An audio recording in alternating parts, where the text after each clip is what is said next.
Om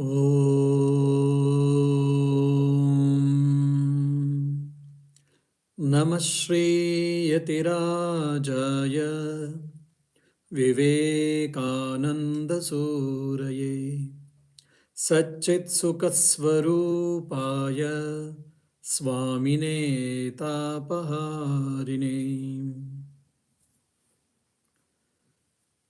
Dear devotees, we are discussing the Karma Yoga, the path of selfless action. As we know, and as Swami Vivekananda has told, every path may be the Karma Yoga, the path of selfless action, Bhakti Yoga, the path of divine love, Raja Yoga, the path of meditation or psychic control, Jnana Yoga, the path of knowledge. All these yogas will help are the means or the paths to reach the ultimate goal, that is freedom. In other words, it is called liberation, self-realization, God realization, free from bondage. So Swami Vivekananda, based on the Vedantic teachings, he has classified all different existing paths into 4 paths at broader classification. So one among them is the Karma Yoga, the path of selfless action. The science of action, the psychology behind the action and its results and its effect on us, and how it can be the path to reach the self-realization or to attain self-realization. So as a part of it, we have seen 5 or 6 chapters in Karma Yoga. These were the lectures given by Swami Vivekananda in New York, probably, in West in 1893 or 94 around. Now, today we are going to discuss the chapter which is a part of Karma Yoga that is titled as The Secret of Work. Is it not interesting? Of course, it is. The secret of work. Work and its secret. The work is a tremendous force by which the whole creation is running. And the manifestation of civilization, the creation and the destruction of civilizations, the creation and the destruction and the maintenance of society, and the achievements of human being at large, all these things are because of actions, because of karma. There's a secrecy, there's a secret hidden in this. One who knows that secret, he will be the master of the world. He will have a self-mastery as well as he can have the mastery over his mind, his senses, his intellect, his thoughts, his feelings, and moreover on the world. That is the beauty, or that is the secret behind the work. We should know that secret. Swami Vivekananda, before getting into the subject, he starts telling that generally we all tend to feel that physical help is the best help. A person is sitting on the street who doesn't have food, is in need of the food. I pay 10 euros. He goes to a hotel and he buys sandwich, crockery, something, and he eats. I feel, oh, I'm blessed. I did a great job today. Yes, of course, it is a great job. It is a noble gesture. It is a kind gesture whoever has done. The compassion, the fellow feeling, and good heart, feeling heart, all these things are good gestures and good traits of a good personality, no doubt. But Swami Vivekananda says, yes, of course it is good, no doubt. But you may be able to quench the thirst or hunger of a person at that given time. That's it. It is great help, no doubt. But the greater help can be the intellectual help. For an example, you gave the knowledge for a person, means you taught a subject, physics, maths, or science, chemistry, biology. You removed the ignorance on the particular subject and he got the knowledge about it. By that, probably he can be a independent person and he can take care of his bread and butter, or still properly, or still precisely, if we say, educate the human being.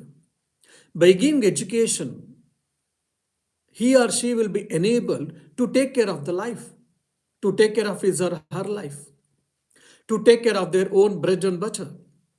He or she doesn't depend, he or she need not to depend on me or on my financial help.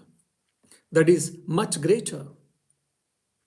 And the final, the utmost, the superior, or the best help is spiritual help. Swami Vivekananda says. Why? Because spiritual service, or when we do spiritual help by spreading Vedanta, for an example, what happens? It can destroy all our miseries. It removes the ignorance, which is the fundamental problem or root cause for all our miseries. Every being wishes, wants to be happy, to be cheerful, to be hale and hearty. How much ever you got power, position, money, name, fame, all these things, accomplishments, sectional accomplishments, there is no guarantee that one can be happy at all times. That is our experience. But by spiritual knowledge, by Vedantic knowledge, one can be happy at all times, at all given circumstances, irrespective of our social status, irrespective of our economical status, irrespective of our society where we live. That is the beauty of spirituality. That is the beauty of Vedanta. That's why Swami Vivekananda is saying that spiritual service, spiritual help is the best help where we can give to a human being. And also he says, the, who is sound and strong spiritually, he can be good and he can excel in every other aspect if he wishes. For an example, if he wants to be physically fit, he wants to be a bodybuilder, yes, he can. If he wishes to be a great intellectual, yes, he can. He wants to be a great emotively strong person, yes, he can, if he wishes. Why? When you are spiritually sound and strong, what happens? One is ignorance will not be there. And most important thing is you will have a control over his body, control over his mind, control over his or her desires, control over his or her passions, impulses, mind, intellect, thoughts, feelings, emotions. So, one person can do anything and everything he or she wishes. Say, for an example, now we think that, okay, early to bed and early to rise is good. From tomorrow onwards, I shall get up at 4 a.m. and finish my ablutions, sit and meditate, do some yoga, and have a good routine. We think, we want to start. We keep alarm. And when alarm rings, oh, today body ache, today headache, today I'm not feeling, today is cold, blah, blah, all these things we keep saying and we keep postponing. Though we wish to get up at early morning, we can't. Why? We are the slaves of our mind, slaves of our senses. Whereas a spiritually sound person, since he has got a mastery over his body and mind and on his senses, whenever he wishes to get up at that prescribed time, given time, he gets up and he can start his work. And one who has got a control over his body and mind, he can study at his will. So that's the reason spiritually sound and strong person can excel in any field as he wishes. That's what Swami Vivekananda is making a very profound statement. So why do we need spirituality? By spirituality, how can I be fit physically, morally, intellectually, emotionally, for all these questions, doubts, Swamiji is giving answer that spiritually be sound and strong, you can achieve anything and everything. And Swamiji, by that, you may say that then physical help is not at all good. No. By feeding people, by giving clothes, by building a house for them, all these helps are good help. They are momentary, no doubt. It needs, but it is not the best help that we should understand. And he says that, for an example, the misery of the world cannot be removed just by mere physical help. For an example, here two or three people they come. Oh Swami, we don't have food, we don't have money to purchase milk, bread. Why don't you give 10 euros? Okay. In my 7 months of coming, every week or two, once they come, 10 euros, 15 euros they take, and again after 15, 20 days or after a month, again they come. Why? Because they're drug addicted people. Though they work, they are helpless. They come, we don't have money to purchase bread and milk. Can you help? Yes, we help them, no doubt, but again it is a momentary. Then you may say, oh Swami, then according to you, what should you do? Or what should we do it is the same if it is the same situation? According to me, we should try to make him understand this drug addiction is not good for you and for me or for whomever. So try to get away from this drug addiction. And how can we come out from this addiction? We should probably help. We should tune them. We should make them understand. And slowly, if we can help him to come out from this drug addiction problem, then probably he will not come and beg for money to me or to anyone else in the society. That can be the greatest help. So this is at the level of mental or intellectual. And if the spiritual level, when the fundamental ignorance, the root cause of all misery has been destroyed by self-knowledge, that is the best help. That's what Swami Vivekananda is trying to say here. And for that, the solution is telling that one has to become strong and one has to be pure. See, these are the terms and conditions Swami Vivekananda is saying. One has to be strong and one has to be pure. Then only we can excel in our life at any given point of time. And he says that ignorance is the root cause for all of our problems. It is the mother of the evil. Let men be pure, strong, knowledgeable. And he also spiritually strong. He should be spiritually strong. Then alone miseries in the world can be removed. We can remember the Buddha's teachings. There is a misery in this world, no doubt. There is a cause for this misery in the world. What are that? Desire. And there is a solution to check the miseries of the world or of the people. What is that? That is nirvana. And how to attain that? By following Ashtanga Marga, eightfold path. That's what Buddha said. So he went to the root cause of the problem. He went to the root of the problem. He said that desires are the things which is creating problems for us. Right? Because of desire, we work. We try to fulfill our desires and it produces results. And to experience the results, bad, good or bad, then we work. And to experience that results, we work. It is like a giant wheel. It keeps on going, it keeps on connecting. And this is what samsara we say in Sanskrit, cycle of birth and death. And also we can see in the society, corruption in the power, corruption due to power, corruption due to money, corruption due to name and fame, all these things. And there are so many revolutions happened in society in the Middle Ages. French Revolution, Russian Revolution, American Revolution, and so many countries, so many revolutions happened. At given point of time, They brought some good to the society and to the country at large, no doubt. But again, the same problem is existing, is reappearing in different way. Monarchy has been removed, democracy has come, republican governments have come, communist governments have come, but the problems are existing in a different way.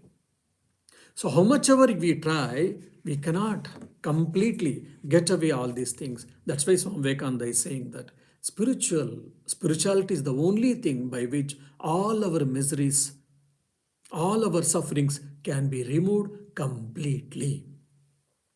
And to this, he tells a beautiful statement. We may convert every house in the country into a charity asylum. We may fill the land with hospitals, but the misery of man will still continue to exist until man's character changes. Again, Swami Vivekananda is making one more beautiful statement, profound statements. There should be change in character. By rule, we can bring some goodness, no doubt. We can bring some discipline, no doubt. But just by mere rule, by mere constitution, we cannot control the humanity to larger extent. To small extent we can do. If you have to bring the real change in the society, if you have to bring real change in the civilization or in the humankind, the best thing is change the mindset of the people, change the thinking pattern of the people, or still to be precise, try to bring the change in the human being's character or man or woman's character. This is what it is very important. It is called enlightened citizenship. The more we have got enlightened citizens in the country is safe, the country is prosperous, the country will be prosperous. There will be healthy living, there will be no problems or less problems, there will be less crimes, there will be less hate, jealousy, so on, and all social evils will be lessened by having enlightened citizenship or enlightened citizens. And how this enlightened citizens is achieved? By forming the character. The more and more people build their character, and the society is built on a strong base, so that the nation will be prosperous, will be healthy, and will be prosperous too. So we have to bring the change in a human's personality, not by mere feeding him, by providing bread and butter. It is only temporary. The real change, the permanent change in a human being can be brought by changing in personality. Now, what is this personality all about? How do you define personality? How do we understand personality? Probably these things has been discussed in detail in Swami Vivekananda's first chapter, Karma and its effect on character. That's one of the beautiful chapter, very scientific, very rational, and very psychological too. One should understand, one should read deeply Swami Vivekananda's first chapter of Karma Yoga. He says that the thoughts create an impressions, tendencies are called samskaras. They will act as a propelling force to perform actions, and that actions produces results. That is what karma phala. And good actions results are called virtue, bad actions results are called sin. And the sum total of these impressions, the sum total of effects of actions are nothing but character. As a character, so his personality. As a personality, so his actions. So when I say that a man is good, means his personality is good, means his character is good, means he has got more virtues than the sin, means he is performing more good actions than the wicked actions, means he has got good impressions than the bad impressions, means he has got more good thoughts than the bad thoughts. So when we say work, it is not mere physical work. Our thoughts, our actions, our thinking, our feelings, all these things constitutes in the one word called work or action. Because I think so many things, consciously or unconsciously, that also produces impressions that will act or to react. So that's why Swami Vivekananda is saying that when you work, it produces tremendous effect, good or bad. Both are bondages. The good actions can be connected or can be compared to golden chain. The bad actions results can be compared to iron chain, but both will bind us. First, we have to understand what is the role of good actions, what is the role of bad actions. And we have to get away the bad actions by performing good actions. And we should go beyond good actions. We should go beyond evil and good. That's what Swami Vivekananda is saying. Now, the question may come to you or to us how to go beyond good and bad. Swami Vivekananda is saying that the key is non attachment or detachment. Anasakti, that is what told in Sanskrit. Non attachment or detachment is the way to be freed from the bondage. For any soul, for any spiritual aspirant, how can he be free? In spite of performing actions. Because we have, every one of us, we have to perform actions. For that, detachment or the non attachment is the key. Work incessantly, but do not be attached. How to understand that and why we should be detached? You throw a small pebble on the lake. That creates a small ripple or a wave, and the stone goes and it sinks into the bottom of the lake. That one small ripple or wave, it creates one more ripple or wave. That creates one more wave, that creates one more wave, that creates one more wave, so that it comes and touches probably the shore of the lake, the banks of the lake. So a small pebble created a one wave, it slowly, it was the cause to produce hundreds of waves. So similarly, every action, either physical action or mental action, intellectual action, emotional action, or spiritual action like prayer, meditation, all these things produces karma phala, fruits of actions. And the fruits of actions produces good and bad, virtue and sin. That is converted into samskaras, which is in our subconscious mind, store as a storehouse. So the sum total of all these impressions are nothing but our character. So to experience either the good actions result or bad actions result, we may have to take more birth. And when we take birth, we are supposed to work. We work and we experience the previous actions results. At the same time, since we are working, again we accumulate fresh actions results, and again to fructify it, to experience it, again we have to take birth. That's why we call prarabdha, agami, sanchita karma. Prarabdha karma is the results which are stored from previous lives. Agami is the actions which we are going to do and credit the actions results.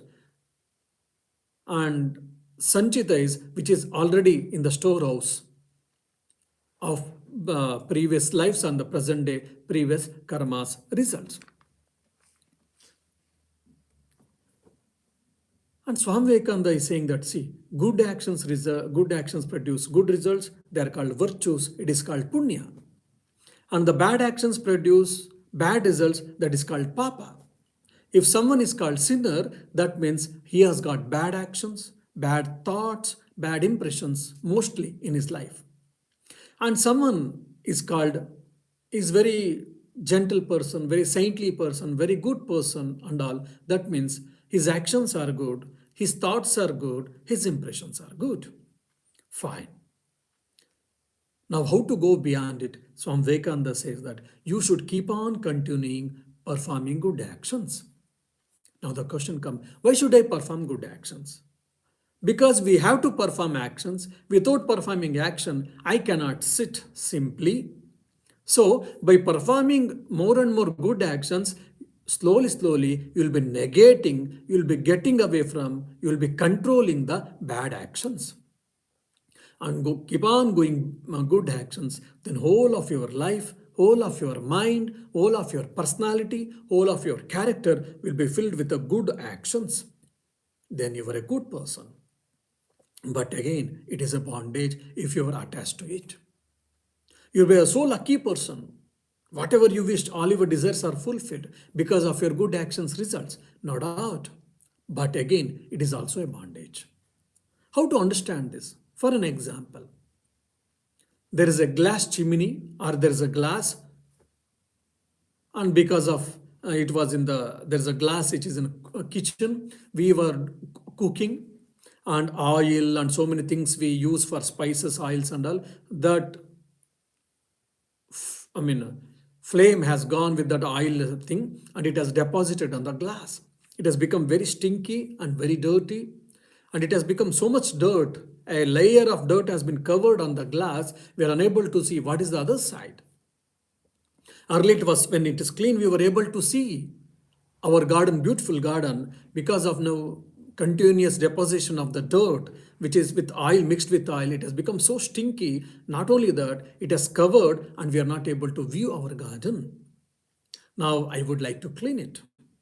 Now I apply a solution. I apply a liquid and I leave for some time. Then all the stinky things gets loosened. Then with the help of tissue paper or with the help of some brush, with the help of cloth, I clean it once or twice. When I reuse twice, thrice, I try to do with the same process, repeated process. Then the whole glass is cleaned. Then I'm able to see the garden, beautiful garden, which I was capable, which I was earlier able to see. So similarly, my mind is called a container. The mind is like a glass container where there's a lot of dirt is there.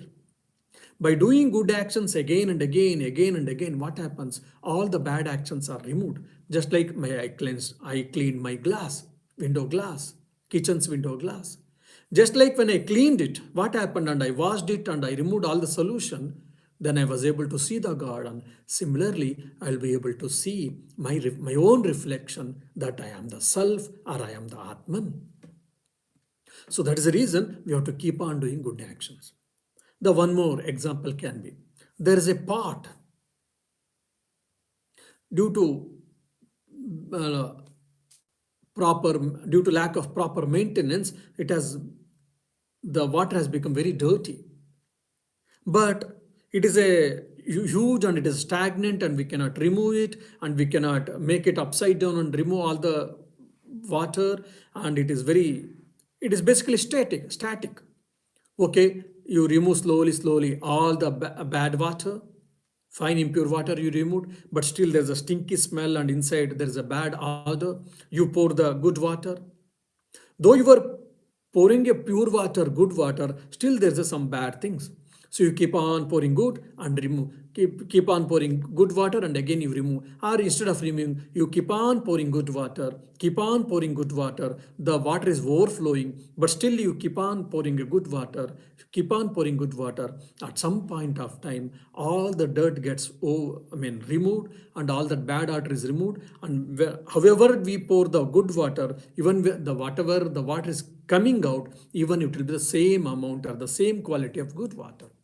Why? Because the container now, that vessel is become pure, clean. So similarly, by doing a good things, good actions, good thoughts, again and again, constantly, what happens? The mind becomes clean, the mind becomes pure. When the mind becomes pure, automatically I'll be able to understand who am I, or I'll be able to have self-realization or God realization.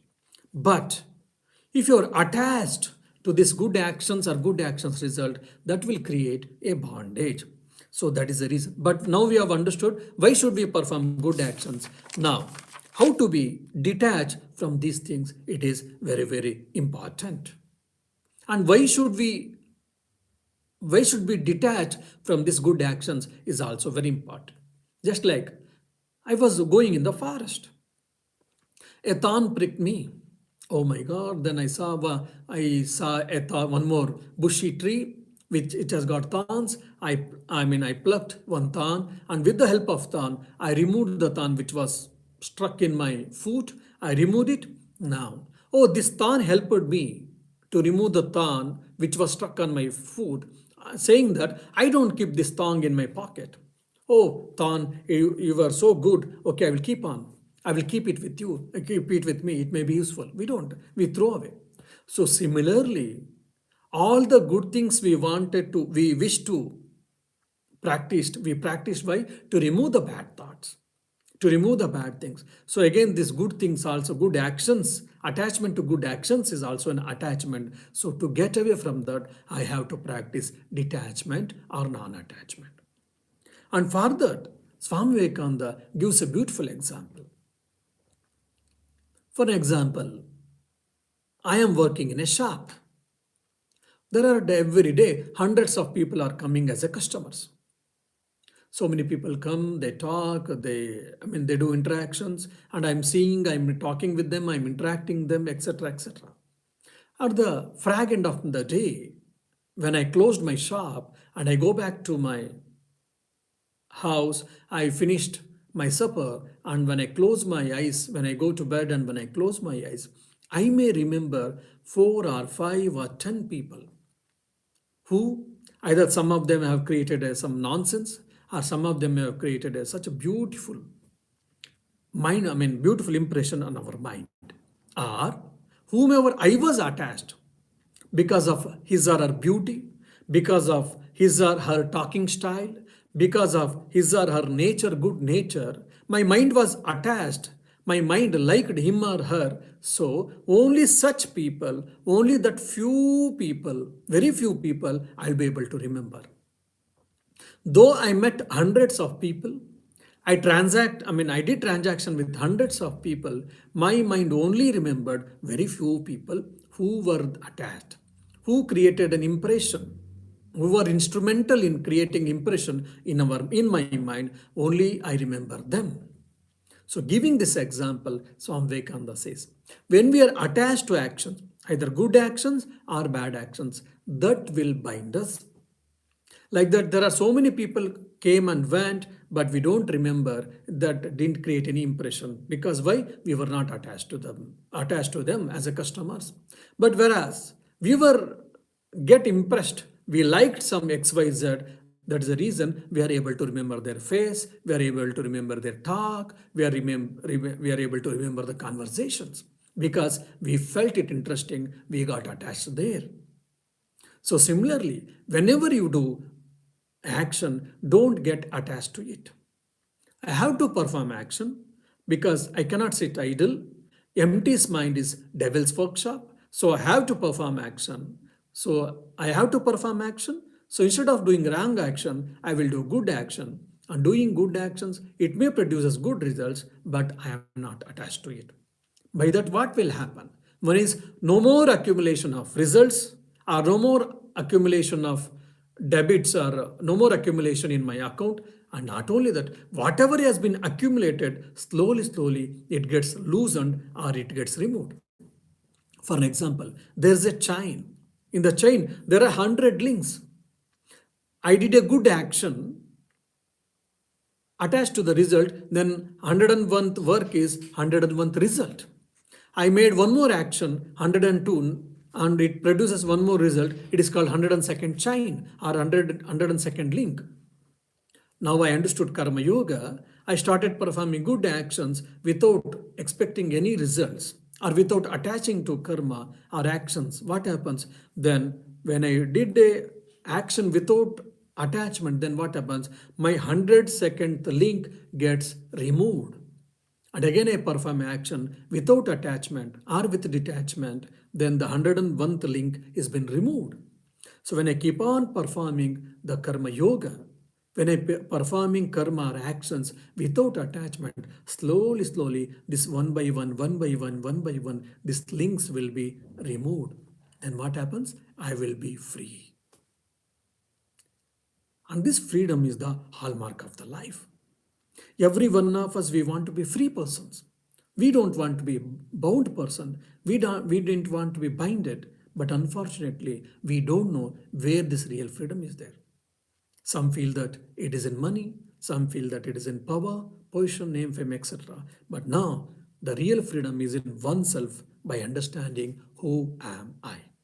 The moment I attain freedom, what happens? I can be happy, blissful at all times. That is the reason we have to practice detachment, or that is the reason we have to practice non attachment. And the same example, Swami Vivekananda says that this detachment or non attachment was attained by Buddha through his meditation, the Christ by his prayers. And similarly, one can, by performing karma yoga, the selfless action, the same result or the same state can be attained, as told by Swami Vivekananda. And this is seen very clearly in all great people's life. For example, there was Revered Swami Tapasyananji Maharaj, who was one of the vice president of Ramakrishna Ada. He was in Trivandrum, which is in Kerala state in India. There is a big hospital now also, a charitable hospital.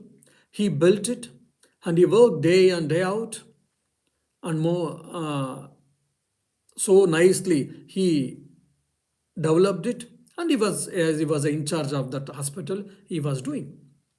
At the 60th year, 60 or 60, 60th year, 61st year, there was a call from the headquarters, from the Belur Math, India, that come and you take the charge of Chennai, the Ramakrishna Math Chennai Center, which is a very huge center, lot of activities, very traditional and spiritual activity, spiritual center it is completely.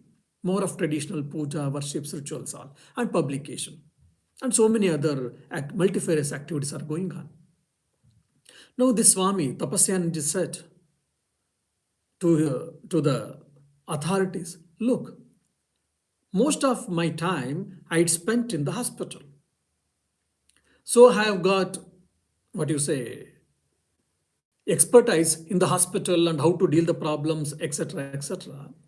Now you are asking me to go to in this old age, you are asking me to take the charge of one of the biggest center, which has got multifarious activities, publication center, schools, dispensaries, then so many monks, so many brahmacharis are there, so many rituals are going on in the traditional worship, all these things. Probably it is not my cup of tea. So can you excuse me? The authority, or the then President Maharaj, or the Under Secretary Maharaj, Revered Swami Vireshwaranji Maharaj, he said, look, you might not have an exposure towards it, but we are well aware that you will be able to take care of the Ramakrishna Math Chennai, Sri Ramakrishna Math Chennai. Why don't you come and take? So when the authorities or when the seniors said, it is like military rule in the Ramakrishna mission, whatever the seniors say, we listen. So when the authorities said, as a token of respect and obedience, he followed their advice. He came to Chennai Math. Now imagine, for 2 or 3 decades he was there, he has built the hospital, he has developed the hospital, so on and so forth. Once though initially he was reluctant to come, but once he handed over and he came back to Chennai from Trivandrum, he never turned back towards Trivandrum Hospital and inquired what is happening there. I built the hospital in particular fashion. What happened? I have recruited so many doctors, whether they are there or they are working. So many nurses, I know them, whether they are there or they are working. And I did this, I did that, whether things are there in that similar fashion. He never inquired, he never bothered, he never thought, whereas he completely immersed himself, completely gave his body and mind to Chennai Math, and he started understanding that, he started contributing, he started writing books at that ripened age, he started taking class for monastics, and he started understanding the routine and following himself routine as to be an ideal person for the sadhus and young sadhus and brahmacharis. And in no time, there was a great change in him to, to fulfill the needs of the Sri Ramakrishna Math Chennai. And this is the nature of a karma yogi. He was there, he was working day in and day out. Once he left it, he left completely and he came back to Chennai Math. When he was transferred to Chennai Math, he was working day in and day out in Chennai Math, and he left Trivandrum Center and he never thought about it. He never made an inquiry. See, this is what detachment or non-attachment. By doing these actions, what happens? Such people will be fit to have spiritual realization. Probably in the personal note, sometimes people ask, "Oh, Swami, you don't tell your experiences. If you tell your experiences, probably it will help us to understand." Before coming to Ireland, I was in Mysore, which is in a part of Karnataka or in India, of India. There I was there for 8.5 years in B.Ed college, which is a teacher's training college. 8.5 years I was there, and few departments I was looking after. So in the Mysore, we have got three centers, like one main center, the two other sub centers. So Ashram, Ramakrishna Ashram, Mysore is the main center. For that, there are two sub centers. One is Ramakrishna Vidyashala, Composite PU College. The other is Teachers Training College. So I was there in Teachers Training College. So after 8.5 years, the president of the ashrama said, "Look, we need you in the office. Why don't you come?" I said, "Okay, as you say, Swamiji." So I left the Teachers Training Center college and I came and started my service activities in the ashrama contributing. And there is a 1.5 kilometer, 1.5 kilometers distance, and there's a beautiful green campus there. So every day evening after my office work, I used to go and I used to make a walking of 5 to 6 kilometers in that campus. But I never felt even once with a Sri Ramakrishna's grace and Guru's blessings. I never felt even once I should go into this college and to inquire and to see how things are happening. So whatever we were maintaining, is the things are in the same place, or whether the system is going in the similar way or fashion? No. I left. People used to come and talk with me they used to come and talk. I used to talk and I used to converse or whatever. But I never went simply, not even once, to that place. Though I used to go to that campus for walking, but I never went inside the institution and see and encode what is happening, how things are happening, whether things are okay or good or whatever, the way we were doing in the similar way. So when we practice karma yoga in a proper way, that enables a personality so that we will be able to go nearer the God. And this is possible for anyone, either for monk or for the householder. When you practice detachment or non-attachment, this same karma, which is supposed to bind us, which is supposed to bring good and bad, right and wrong for us, that will be one of the wonderful tool, weapon, which will help us, enable us to have God realization or self-realization. And what is the thing we are going to get by God realization or self-realization? It is absolute freedom. And by getting freedom, what happens? We are free. We are free from this cycle of birth and death, and we can be happy, blissful at all times. That is the reason we need freedom. And to attain that freedom, the karma yoga, the path of selfless action, is the path. And for that, the root word or the key word is detachment or non-attachment. Work, but let not the action or the thought produce a deep impression on the mind. Let the ripples come and go. Let huge actions proceed from the muscles and the brain, but let them not make any deep impression on the soul. For an example, you write a line with a chalk piece on the wall. Yes, it leaves a mark. Then you try to rub, okay, it goes away. But you take a permanent marker and you draw a line on the wall. Then just by mere wiping from the hand or cloth, it doesn't go. Why? It is a permanent marker. You might need some solution. By using solution, you can remove it. Now you take a stone. With a sharp stone, you make a line. Then the deep impression was left on the wall. Then it is not easily removed. It cannot be erased. Then probably you may have to patch it from the cement, and you have to rub it, snub it, and you have to paint, repaint, all these things. The more work. So the more impressions are deep, the solution, the treating them are also more and more deeper. For an example, you take a rock, big rock, or very sharpest tool, and you try to draw a line on the water. Though apparently it appears that there is a mark, there is a line is line is drawn on the water, in no time it gets covered. Why? There is no permanent mark can be made in the water by drawing a line. So similarly, when our mind is detached from the action, from the action's results, from the world, from the worldly objects, then nothing can create any impressions. We will be free persons. So we can remember Tapasya and Jimanat's life. Like that, there are so many saints, galaxy of saints in the world, and we have seen so many sadhus, so many saints even in this Ramakrishna order, Ramakrishna Math and mission, who have worked day in and day out, and they have realized, self realization, or you can say God realization. So, this detachment is the key word of this Karma Yoga. And we shall try to understand this how to practice detachment and what is it is and how can be attained in a still more in a better way in the next class. Om Shanti Shanti Shanti Harihi Om Tat Sat Shri Ramakrishna Arpanamastu.